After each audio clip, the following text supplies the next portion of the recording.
Hello दोस्तों, स्वागत है आपका अपने YouTube channel only study centre 2.0 में। तो इस वीडियो में हम लोग क्लास 12th का केमिस्ट्री का मोस्ट इंपॉर्टेंट क्वेश्चन देखने वाले हैं। और ये जो क्वेश्चन है आप लोग का 2023 एग्जाम में पूछा हुआ है, मतलब कि ये PYQ है, ठीक ना। और इसमें हम लोग सब्जेक्टिव का यहाँ पर सोल्यूशन हम लोग देखने वाले हैं। इससे पहले वाला वीडियो में हम लोगों ने ऑब्जेक्टिव का ऑलरेडी सोल्यूशन कर लिया है। अभी तक आप लोगों ने उस वीडियो को नहीं देखा है तो उसका लिंक मैं आप लोगों को डिस्क्रिप्शन में दे दूंगा, प्लेलिस्ट का लिंक। प्लेलिस्ट का नाम 2024 को वायरल क्वेश्चन पेपर से है ऐसे, तो आप लोग चेक कर लीजिएगा, वहाँ से जाकर के MCQ को भी देख लीजिएगा।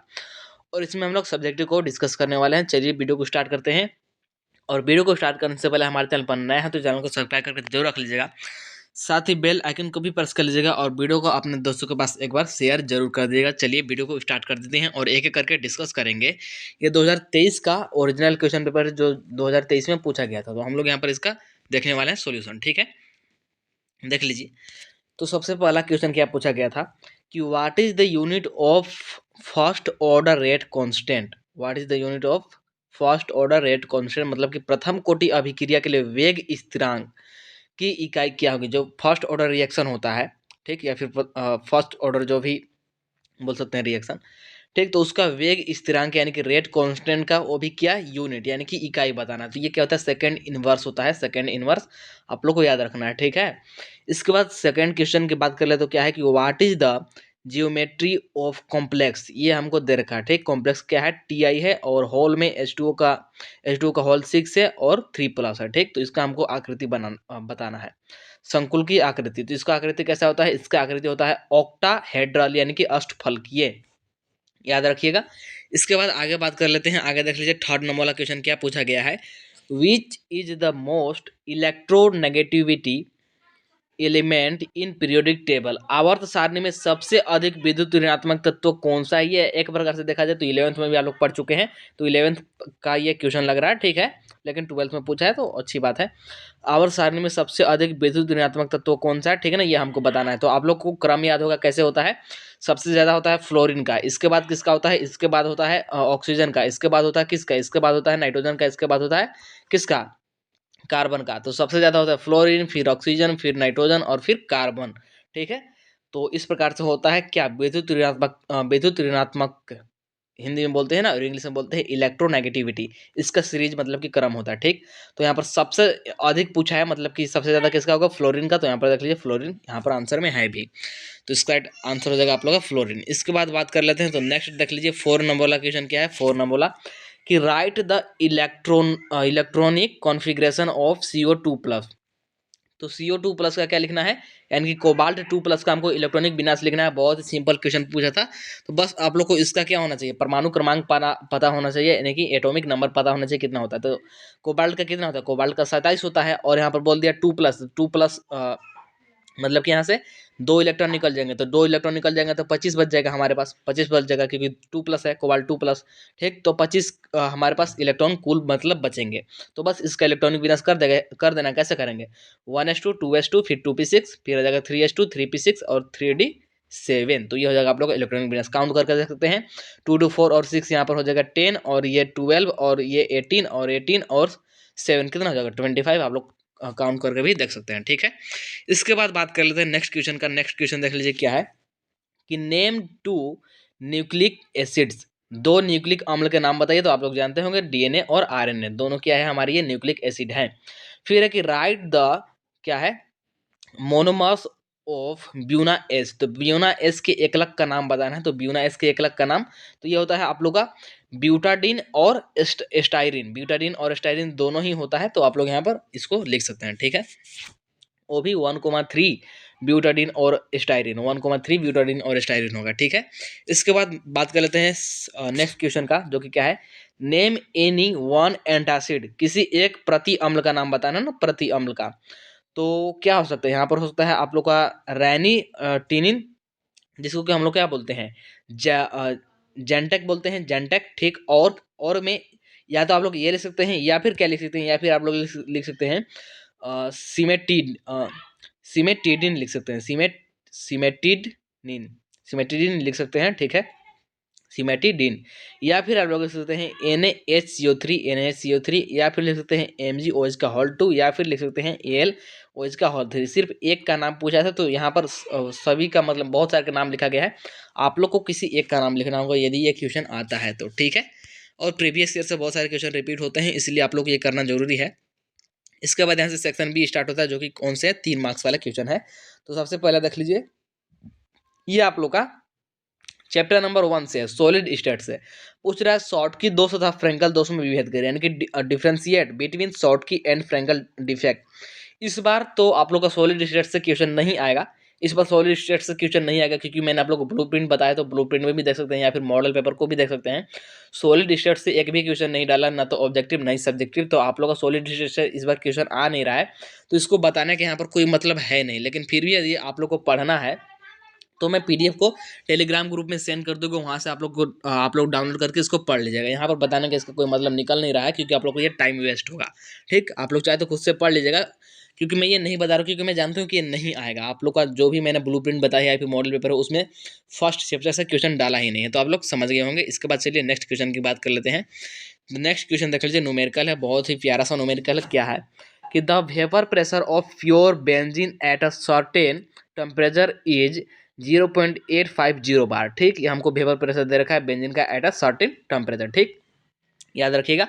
इसके बाद है कि a non volatile non electrolyte solid weighing 0.5 gram added to 39 gram of benzene, और मोलर मास हमको यहाँ पर गिवन है, ठीक है। बेंजीन का मोलर मास हमको गिवन है। The vapour pressure of the solution obtained is 0.845 bar. What is the molar mass, क्या पूछ रहा है, what is the molar mass of the solid substance, जो हमारा सॉलिड सब्सटेंट है उसका मोलर मास हमको कैलकुलेट करना है। एक बार हिंदी में क्वेश्चन देख लीजिए, हिंदी वाले भी स्टूडेंट है। क्या है हिंदी में क्वेश्चन कि किसी ताप पर शुद्ध बेंजीन का वाष्प दाब हमको गिवन है, कोई एक ताप है और उस पर हमको क्या है यहाँ पर शुद्ध बेंजीन का वाष्प दाब गिवन है, ठीक। फिर है कि 0.5 ग्राम अवाष्पशील विद्युत अनअपघट्य ठोस को 39 ग्राम बेंजीन में घोला गया, और बेंजीन का हमको मोलर द्रव्यमान दिया है, ठीक है। तो प्राप्त विलयन का वाष्प दाब इतना है, ठीक। तो हमको क्या निकालना है, ठोस का मोलर द्रव्यमान निकालना है। तो कैसे निकालेंगे देखिएगा। तो यहाँ पर हमें जो भी दिया है सबसे पहले उसको लिख लेंगे। तो यहाँ पर शुद्ध बेंजीन को वाष्प दाब दिया है, तो शुद्ध को हम लोग ऐसे पी नोट से दिखाते हैं, तो इसको हम लोग मान लेंगे P1 नोट, ठीक है।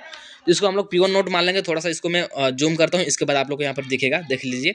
और नहीं दिख रहा होगा तो थोड़ा सा वीडियो क्वालिटी को भी इंक्रीज कर लीजिएगा, यहाँ से आप लोग को फुल HD में प्रोवाइड किया जा रहा है, ठीक है। तो देख लीजिए, इसको P1 नोट लिखेंगे। P1 नोट बराबर कितना है, यहाँ पर देख लीजिए दिया हुआ है 0.850 बार, और साथ ही P भी दिया रखा है, यहाँ पर देख लीजिए ये दिया हुआ है, ठीक, जो कि कितना है 0.85 बार। और M1 हमको गिवन है, M1 यहाँ पर देख लीजिए बेंजीन का मोलर द्रव्यमान जो कि कितना है 78 ग्राम है, 78 ग्राम पर मोल है, ठीक है। और W2 हमको यहाँ पर गिवन है 0.5 ग्राम, यहाँ पर देख लीजिए आप लोग को दिख रहा होगा 0.5 ग्राम अवाष्पशील विद्युत अनअपघटित ठोस, ठीक है। और W1 भी हमको गिवन है। तो हमको निकालना है क्या, हमको निकालना है मोलर द्रव्यमान, यानी कि मोलर मास निकालना है। तो कैलकुलेट करेंगे, इसके लिए फॉर्मूला क्या होता है, फॉर्मूला होता है यहाँ पर भी लिखा गया, मैं यहाँ पर भी लिख देता हूँ। P1 नोट माइनस होता है P अपॉन में होता है P1 note is equal to होता है क्या W2, और सॉरी यहाँ पर क्या होता है, ये होता है आप लोग का W2, और इंटू में होता है M1, और नीचे होगा आप लोग का M2, और इंटू में हो जाएगा W1। सभी का वैल्यू पुट करेंगे, और जो हमको नहीं पता है वो यहाँ से निकल जाएगा हमारा, ठीक है। तो चलिए यहाँ पर वैल्यू को पुट करेंगे। तो देख लीजिए यहाँ पर हम लोग वैल्यू को पुट कर रहे हैं। तो हमारा P1 नोट का वैल्यू था 0.850 बार, ठीक, यहाँ पर रख दिए। और यहाँ पर साथ ही P का भी हमको वैल्यू पता है, जो कि कितना है 845 बार है। और यहाँ पर भी नीचे हमारा P1 नोट था, तो P1 नोट का ही मान रखेंगे। और 0.5 ग्राम हमको क्या है W2 पता है, ठीक, W2 पता है। और हमको M1 भी दिया हुआ है, M2 हमको कैलकुलेट करना है मोलर मास ना।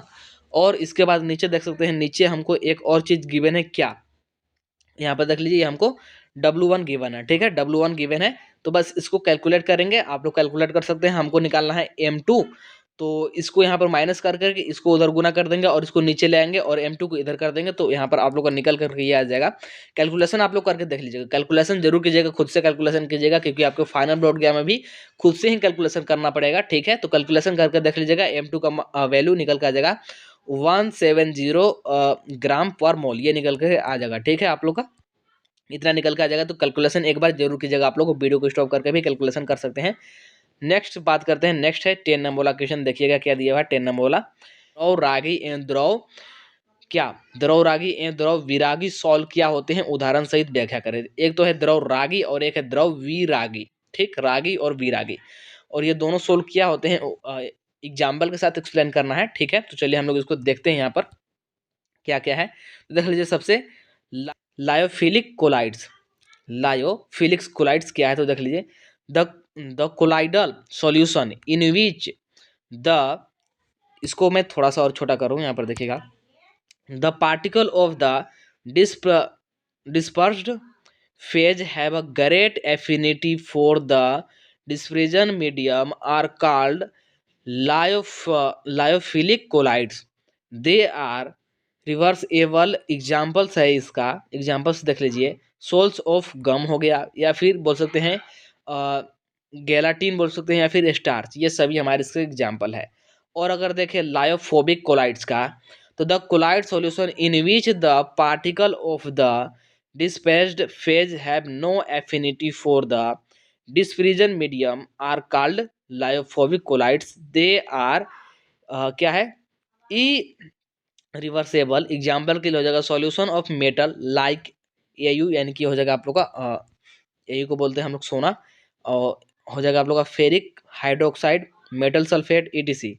लायोफोबिक कोलाइड्स आर इजिली क्या है यहाँ पर coagulated because they are not stable and need establish agent for their क्या, प्रिजर्वेशन, ठीक है। इसके बाद हिंदी में देख लीजिए द्रव रागी कोलाइड, तो वह कोलाइड घोल जिसमें परीक्षित प्रवास्था और परिक्षेपण माध्यम के कणों के बीच अत्यधिक आकर्षण होता है, द्रव रागी कोलाइड कहा जाता है। ये उत्क्रमणीय है, उदाहरण गोंद हो गया, या फिर जिलेटिन हो गया, या फिर स्टार्च हो गया आदि के सोल, ठीक है। हिंदी में है कि द्रव विरागी कोलाइड्स, ठीक, सॉरी मतलब कि इसका नेक्स्ट पार्ट है द्रव विरागी, वह कोलाइड घोल जिसमें परीक्षित प्रवस्था और परिक्षेपण माध्यम के कणों के बीच कोई आकर्षण नहीं होता, द्रव विरागी कोलाइड कहा जाता है। ये अनुत्क्रमणीय होते हैं। उदाहरण के लिए फेरिक हाइड्रोक्साइड आ जाएगा, या फिर धातु सल्फाइड, गोल्ड आ जाएगा आप लोग का, धातुओं के आदि विलयन। जो द्रव विरागी होते हैं कोलाइड आसानी से अस्कंदित हो जाते हैं क्योंकि वे स्थिर नहीं होते और उनके संरक्षण के लिए स्थिरीकरण एजेंट की जरूरत है, ठीक। ये हो जाएगा आप लोग को 10 नंबर वाला क्वेश्चन का राइट आंसर, ये आप लोग को याद करना होगा। इसके बाद देख लीजिए ये 11 नंबर वाला क्वेश्चन है, ये आप लोग का न्यूमेरिकल टाइप है, बहुत ही इंपॉर्टेंट है। Calculate the magnetic moment of, magnetic moment निकालना है। मैग्नेटिक मोमेंट का फॉर्मूला क्या होता है, इसको हम लोग दिखाते हैं किससे, म्यू से दिखाते हैं। म्यू से जो कि क्या होता है अंडर रूट में होता है, अंडर रूट में n इंटू एन प्लस 2, ये होता है मैग्नेटिक मोमेंट का फॉर्मूला, ठीक, आप लोग पढ़ चुके हैं और ये मॉडल पेपर में भी मैंने बताया है। तो चलिए फिर इसका यहाँ पर हम लोग देखेंगे। हिंदी में बोलते हैं चुंबकीय आघूर्ण, चुंबकीय आघूर्ण की क्या करना है, गणना करना है। तो यहाँ पर दो यहाँ पर हमको दे रखे हैं, एक तो है स्केडियम 3+, ठीक, और एक है वेनेडियम 3+। तो स्केडियम का कितना होता है, स्केडियम का एटॉमिक नंबर यानी कि परमाणु क्रमांक होता है 21, यहाँ पर ब्रैकेट में दे भी रखा है, और वेनेडियम का दे रखा है 23, ठीक है। और 3+ है तो यहाँ से 3 इलेक्ट्रॉन निकल जाएंगे, मतलब कि यहाँ पर बचेंगे कितने, बचेंगे यहाँ पर 18, और यहाँ से अगर 3 निकालेंगे तो यहाँ पर बचेंगे 20, ठीक है। तो यहाँ पर समझिएगा जो मैंने आप लोग को फॉर्मूला बताया जो कि होता है म्यू इज इक्वल टू, यानी कि magnetic movement is equal to n into n plus 2, ये होता है। तो इसमें n क्या है, n है अनपेयर्ड इलेक्ट्रॉन, मतलब कि अयुग्मित इलेक्ट्रॉन, ठीक है। तो हम लोग यहाँ पर सबका इलेक्ट्रॉनिक विनाश करेंगे, मतलब कि दोनों का, स्केडियम 3+ का भी करेंगे और वेनेडियम 3+ का भी करेंगे यहाँ पर इलेक्ट्रॉनिक विनाश, और देखेंगे कि यहाँ पर कितने अनपेयर्ड इलेक्ट्रॉन है, और फिर इसका हम लोग मैग्नेटिक मूवमेंट निकालेंगे। तो आप लोगों को दिख रहा होगा कि स्केडियम 3+ में इलेक्ट्रॉन कितने बचेंगे, हमारे 18 इलेक्ट्रॉन बचेंगे। और 18 किसका होता है, आर्गन का, आर्गन 18, तो ये तो इसका इसमें अनपेयर्ड इलेक्ट्रॉन हमको नहीं मिलेगा। यहाँ पर देख लीजिए मैग्नेटिक मूवमेंट का फॉर्मूला लिखा हुआ है, ठीक, where n is number of unpaired electron, ये भी लिखा गया है। और स्केडियम 3+ का अगर इलेक्ट्रॉनिक विनाश करें तो आर्गन आ जाएगा, आर्गन 18 होता है, तो 18 तक, और इसके बाद आ जाएगा 3d10, क्योंकि आर्गन के बाद यहाँ पर हमारे पास एक भी इलेक्ट्रॉन बच नहीं रहे हैं, मतलब कि इसमें कि अनपेयर्ड इलेक्ट्रॉन है नहीं, अनपेयर्ड इलेक्ट्रॉन है नहीं, मतलब कि n का मान 0 हो जाएगा, और n का मान यहाँ पर 0 हो गया तो ओवरऑल ये 0 हो जाएगा, मतलब कि मैग्नेटिक मूवमेंट अगर निकालेंगे तो कितना निकल का जाएगा, 0 निकल का जाएगा। यहाँ पर आप देख सकते हैं कैलकुलेट किया हुआ है। इसके बाद बात कर लेते हैं किसका, वेनेडियम 3+ का। तो वेनेडियम 3+ में अगर यहाँ पर निकाला जाए इसका इलेक्ट्रॉन, मतलब कि इलेक्ट्रॉन कितने बचेंगे, तो 20 इलेक्ट्रॉन बचेंगे। तो आर्गन तक इसमें भी होगा इलेक्ट्रॉन विनाश, और आर्गन के बाद हमारे पास कितने बच रहे हैं, 2, क्योंकि आर्गन 18 और फिर बच रहे 2। तो यहाँ पर क्या जाएगा, यहाँ पर 3d0 की जगह पर 3d2 आ जाएगा, मतलब कि यहाँ पर 2 आ रहा है, ठीक है। तो यहाँ पर अनपेयर्ड इलेक्ट्रॉन कितने हैं, 2 है, 2 यहाँ पर देख लीजिए, जो यहाँ पर बाहर में 2 बचा हुआ है, ये हमारे क्या है, अनपेयर्ड इलेक्ट्रॉन है। तो बस निकाल लेंगे मैग्नेटिक मोमेंट। कैसे निकालेंगे, यहाँ पर देख लीजिए, मैं इसको करता हूँ कैलकुलेट, इसको मैं यहाँ पर करता हूँ कैलकुलेट। तो म्यू इज इक्वल टू क्या था, म्यू इज इक्वल टू था अंडर रूट में एन की जगह पर 2 रखेंगे, और फिर यहाँ पर रखेंगे एन इंटू 2, n+2। तो यहाँ पर भी 2 और प्लस में 2 हमारा था, तो यहाँ पर करेंगे तो 2 2 4, और 4 इंटू 2 कितना आ जाएगा, रूट में 8, और रूट में 8 का वैल्यू कितना आ जाएगा, ये समथिंग 2.84 और कुछ कुछ चलेगा, ठीक है। तो ये आप लोग का आएगा। तो यहाँ पर देख लीजिए, यही यहाँ पर कैलकुलेट किया हुआ है, आप लोग देख सकते हैं। यहाँ पर देख लीजिए, बहुत ही सिंपल था। मैग्नेटिक मोमेंट निकालने के लिए आएगा तो आप लोग इजिली निकाल सकते हैं। बस उसका क्या करना है, आप लोग को सबसे पहले इलेक्ट्रॉनिक विन्यास करना है, यानी कि इलेक्ट्रॉनिक कॉन्फ़िगरेशन करेंगे, और इसके बाद आप लोग इजिली देख सकते हैं कि कितने अनपेयर्ड इलेक्ट्रॉन है, और उसके हिसाब से आप लोग उसका निकाल लीजिएगा, ठीक है। तो चलिए, और हिंदी में भी वही बात है, यहाँ पर हिंदी इंग्लिश जैसा कुछ था नहीं, लेकिन फिर भी आप लोग देखना चाहे तो देख सकते हैं। इसको बोलते हैं हिंदी में अयुग्मित इलेक्ट्रॉन, जो कि मैंने बता भी दिया। इसके बाद बात कर लेते हैं नेक्स्ट क्वेश्चन के, जो कि है आप लोग का कौन सा, यहाँ पर देख लीजिए 12 नंबर वाला। क्या है कि using IUPAC norms right the क्या है, systematic names of the flowing, ठीक। तो आईयूपीएससी नियमों के आधार पर निम्नलिखित के सुव्यवस्थित नाम लिखना है। आईयूपीएससी का हमको यूज करना है, और यहाँ पर जो भी हमको यौगिक नीचे दिए गए हैं, कंपाउंड दिया गया, उसका यहाँ पर हमको नाम लिखना है। तो पहला में दिया गया है, देख लीजिए क्या है, CO है, और NH3 का होल 4 है, और फिर H2O का होल 2 है, और बाहर में Cl3 है। तो इसका हम लोग नाम लिखना चाहे तो ठीक है, कैसे लिखेंगे, यहाँ पर देखिएगा, थोड़ा सा इसको बड़ा करने की जरूरत है, इसके बाद आप लोग को दिख जाएगा, ठीक है। और थोड़ा सा आप लोग वीडियो क्वालिटी को भी इंक्रीज कर लीजिएगा। तो इसका नाम क्या होगा, यहाँ पर देख लीजिए, आप लोग को दिख रहा होगा। तो सबसे पहले यहाँ पर बात कर लेते हैं। तो यहाँ हो जाएगा आप लोग का टेट्रा एमिंड हो जाएगा, यहाँ पर देख लीजिए टेट्रा एमिंड, ये हो जाएगा आप लोग का, ठीक। फिर आ जाएगा यहाँ पर एक्वा कोबाल्ट, एक्वा यहाँ पर कोबाल्ट आ जाएगा, यहाँ पर देख लीजिए aqua cobalt 3 chloride, aqua cobalt 3 chloride, ये हो जाएगा आप लोग को। यहाँ पर जो ये 3 क्लोराइड है, ये वाला आ जाएगा, ठीक। और ये 3 कैसे आता है, ये मैंने आई थिंक मॉडल पेपर वाले में बताया है, तो यहाँ पर मैं बताने वाला हूँ नहीं, उसमें भी आप लोग देख लीजिएगा, ठीक है। अदरवाइज ऐसे भी याद रख सकते हैं। इसके बाद नेक्स्ट देखिएगा, नेक्स्ट है CO है, और EN का होल 3 है, और 3+ है, ठीक है। तो इसका नाम क्या आ जाएगा, ट्रीस, क्योंकि 3 है, और इसको हम लोग बोलते हैं इथेन 1,2-डायएमीन, ठीक है। और कोबाल्ट 3 आ जाएगा, ठीक। और इसके बाद बात कर लें तो C में है NiCl4 2-, तो ये क्या हो जाएगा, टेट्रा क्लोराइड, ठीक। यहाँ पर आ जाएगा टेट्रा क्लोराइड। और इसके बाद यहाँ पर आप लोग को दिख रहा होगा टेट्रा क्लोराइड ओनिक्लेट यहाँ पर आ जाएगा, ठीक है, ओनिचक्लेट, ठीक है। और ये आ जाएगा 2। इसके बाद, और हिंदी में भी वही है, जो इंग्लिश में नाम है वही हिंदी में भी है, हिंदी में भी देख सकते हैं आप लोग। इसके बाद मोस्ट इंपॉर्टेंट, ये 5 मार्क्स में पूछे जा सकते हैं, क्योंकि इस बार का मॉडल पेपर इसी प्रकार का बनाया गया है। ये 5 मार्क्स में पूछे जा सकते हैं ना, उत्पाद बनाने के लिए पूछ रहा है, मतलब उत्पाद बताने के लिए, प्रिडिक्ट द प्रोडक्ट हमको बताना है। तो देखिएगा, इसको हम लोग देखते हैं। यहाँ पर 3 हमको गिवन है। तो सबसे पहले बेंजीन पर OH, मतलब कि फिनोल है। फिनोल का किसके साथ रिएक्शन कराना है,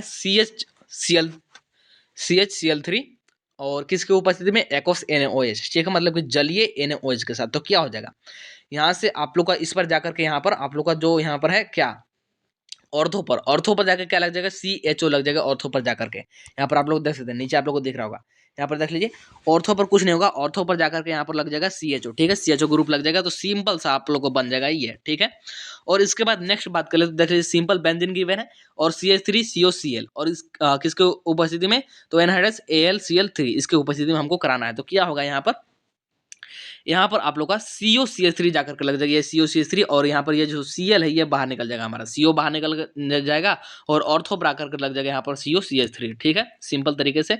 इसके बाद देखिएगा, इसके बाद यहाँ पर क्या है, CH3CH2 CH double bond CH2 plus HBr peroxide है। तो सिंपल है, यहाँ पर इसमें कौन सा रूल लगेगा, एक बार आप लोग बताइए जरा। यहाँ पर पेरोक्साइड दिया, तो पेरोक्साइड के लिए कौन सा रूल लगता है, एंटी मार्कोनिकोव, यानी कि NT-M रूल, हम लोग इसको बोल सकते हैं NT-M रूल।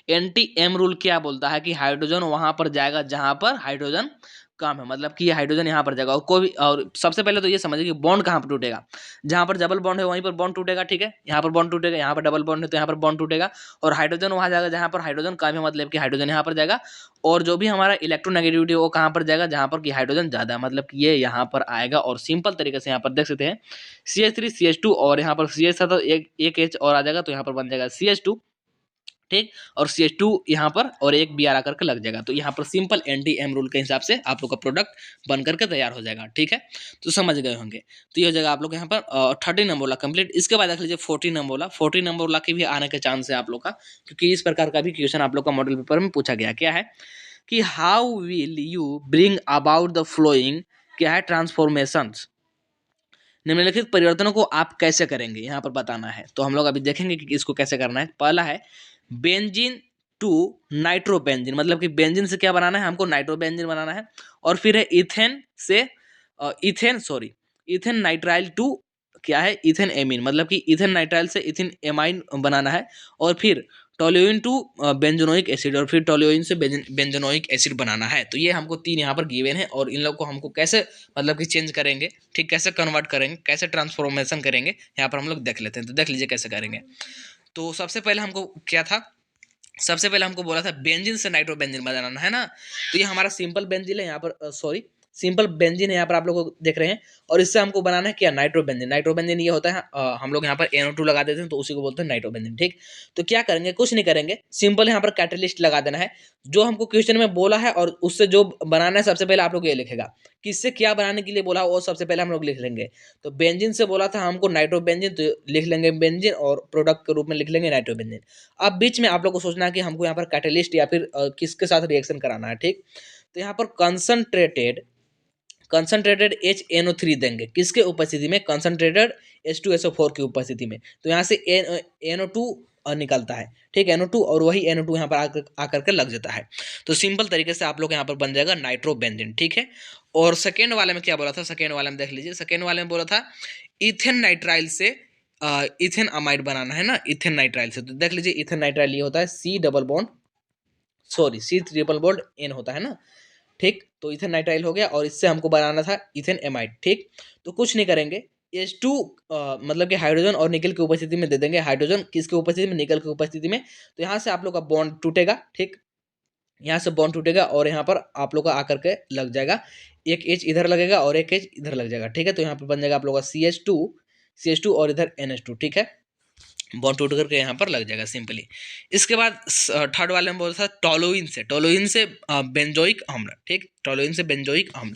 तो टोलुइन यही होता है हमारा बेंजीन पर CH3 होता है, ठीक, बेंजीन पर CH3 ये होता है हमारा टोलुइन, और इससे बनाना है हमको क्या, इससे बनाना है बेंजोनोइक एसिड बोला था ना, हाँ बेंजोनोइक एसिड बोला था। तो बेंजोनोइक एसिड, तो सबसे पहले हमको जो बोला है वो कन्वर्ट करने के लिए उसको लिख लेंगे, और बीच में सोचेंगे क्या लगाना है।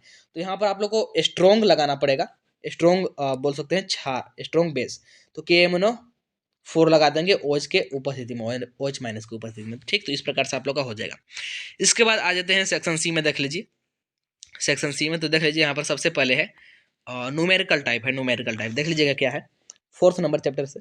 The rate of a particular reaction doubles when temperature change from 27 degree Celsius to 37 degree Celsius. Calculate the energy of activation. क्या कैलकुलेट करना है, एनर्जी ऑफ एक्टिवेशन कैलकुलेट करना है of such a reaction given log 2 का value हमको यहाँ पर given है, log 2 का हमको यहाँ पर जरूरत पड़ेगा, तो log 2 का हम लोग यहाँ पर वैल्यू रख देंगे। और देखिएगा हिंदी में एक बार क्वेश्चन कि एक विशेष अभिक्रिया की वेग दुगनी हो जाती है, ठीक, कोई अभिक्रिया है, हमको यहाँ पर बोला नहीं कि अभिक्रिया का रेट क्या है, फर्स्ट डिग्री है, सेकेंड डिग्री है, ठीक है, हमको बोला नहीं है, बोला कि सिर्फ एक विशेष अभिक्रिया है जिसका कि वेग दुगनी हो जाती है जब तापमान 27 से क्या 27 से क्या कर रहे हैं, 37 डिग्री सेंटीग्रेड कर रहे हैं, ठीक। इस अभिक्रिया की संक्रियन ऊर्जा निकालना है, ठीक, संक्रियन ऊर्जा निकालना है, और log 2 का वैल्यू हमको गिवन है। तो सबसे पहले जो हमको गिवन है वो लिख लेते हैं। यहाँ पर हमको टेम्परेचर गिवन है T1 27 डिग्री सेल्सियस, इसको कैल्विन में कन्वर्ट कर देंगे, कैल्विन में कन्वर्ट करने के लिए क्या करेंगे, 273 को जोड़ देते हैं, ठीक है। और ऐसे ही T2 गिवन है, तो इसको भी कैल्विन में कैलकुलेट कर लेंगे, तो कैल्विन में हो गया।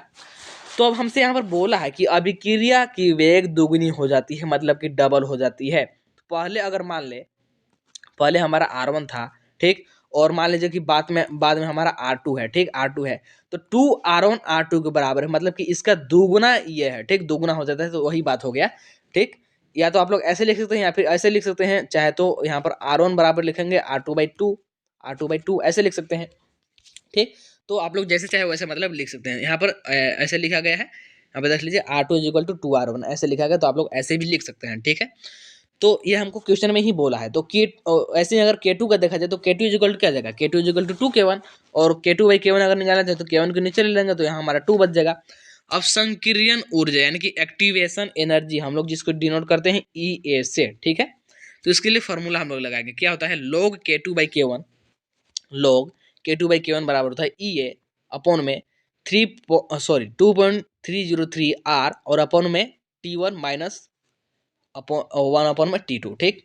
तो K2 और K1 हमको पता है, K2/K1 का हमको K2/K1 का पूरा वैल्यू पता है, यहाँ पर देख लीजिए यहाँ से, तो यहाँ पर आ जाएगा 2 और log तो है ही तो log 2 और यहाँ पर सिर्फ T1 और T2 को मान रखेंगे, सिर्फ T1 और T2 का, और R का मान आप लोग को पता होगा 8.314 R का वैल्यू होता है, ठीक है, ठीक। और log 2 का हमको गिवन है वैल्यू क्वेश्चन में, तो रख देंगे यहाँ पर और इसको यहाँ पर सिंप्लीफाई कर लेंगे, क्रॉस मल्टीप्लाई करेंगे इसका यहाँ पर और इसका यहाँ पर, ठीक, क्रॉस मल्टीप्लाई कर लेंगे सिंपल तरीके से, और यहाँ पर जो R का मान हम लोग रखा है इसको फिर यहाँ पर गुना कर लेंगे। हमको तो निकालना है एक्टिवेशन एनर्जी, ठीक, तो सारा को एक तरफ कर लेंगे और एक्टिवेशन एनर्जी जो है ये हम इसको एक तरफ कर लेंगे, ठीक।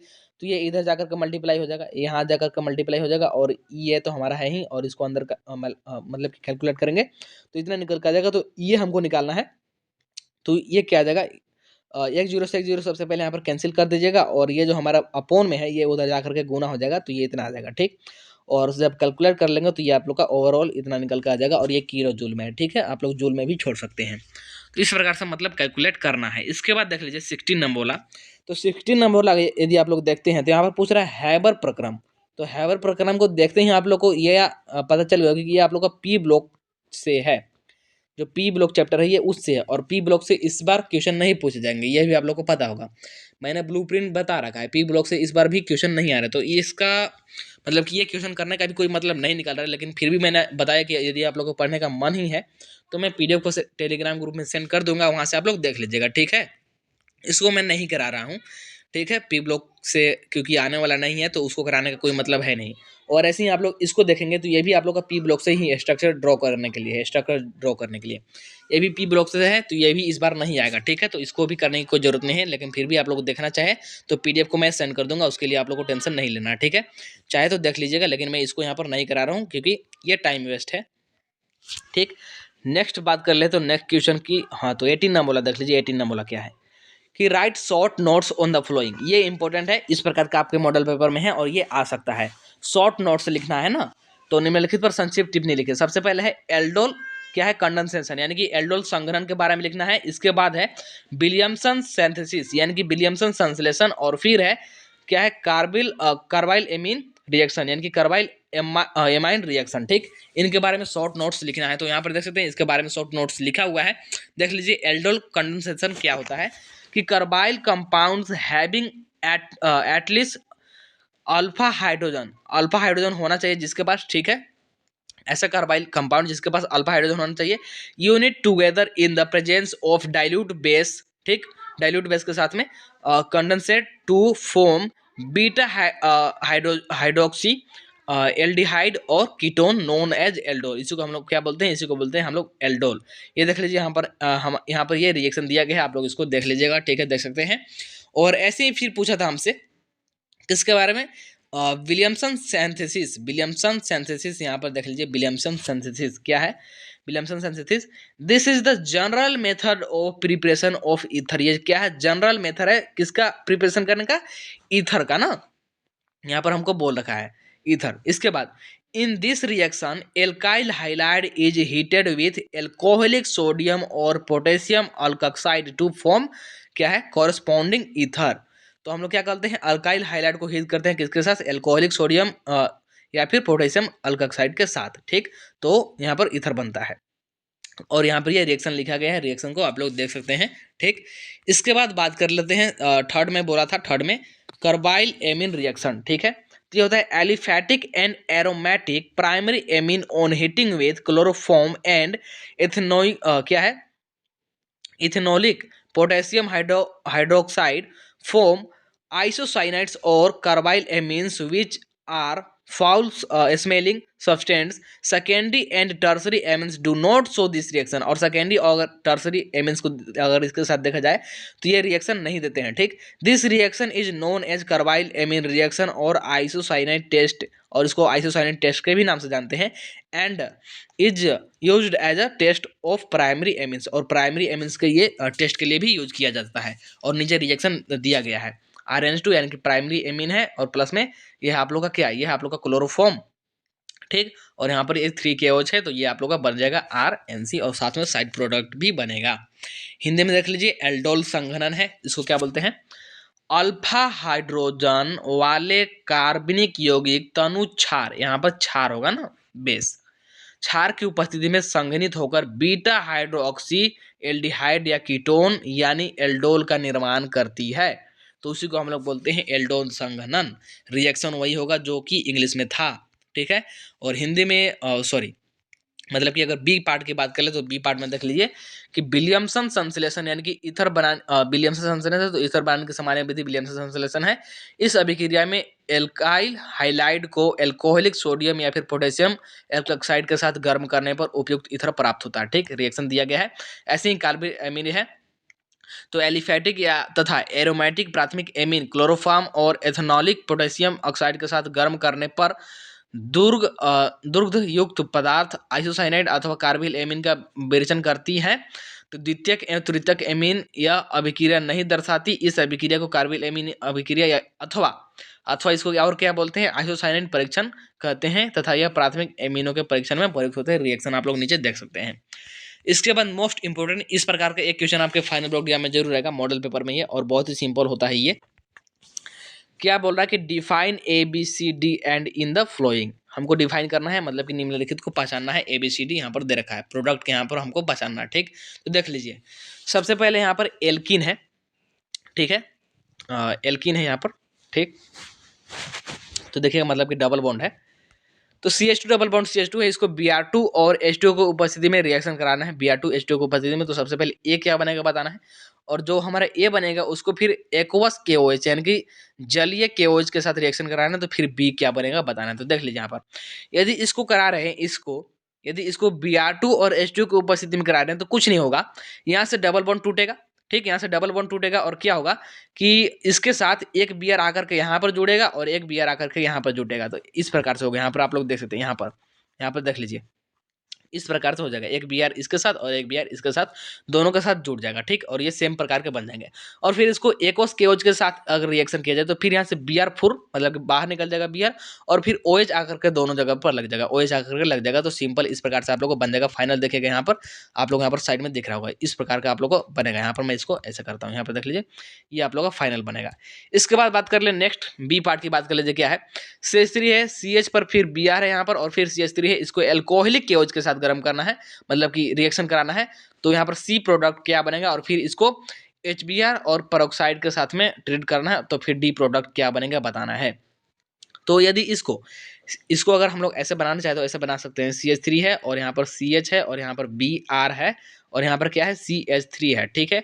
और अगर इसको एल्कोहलिक KOH के साथ अगर रिएक्शन कराते हैं तो यहाँ पर ये क्या होगा, ये आप लोग का एल्कीन बनेगा ना, एल्कीन बनेगा, डबल बॉन्ड बनेगा। यहाँ पर देख लीजिए क्योंकि एल्कोहलिक है, एल्कोहलिक एक्वस रहता तो कुछ और बनता, लेकिन एल्कोहलिक बोल दिया इसलिए डबल बॉन्ड बनेगा सबसे पहले। तो C प्रोडक्ट हमारा बन जाएगा CH3, जितने कार्बन का है उतने कार्बन के ही डबल बॉन्ड बनेगा, तो CH3 CH और डबल बॉन्ड CH2 बन जाएगा, ठीक।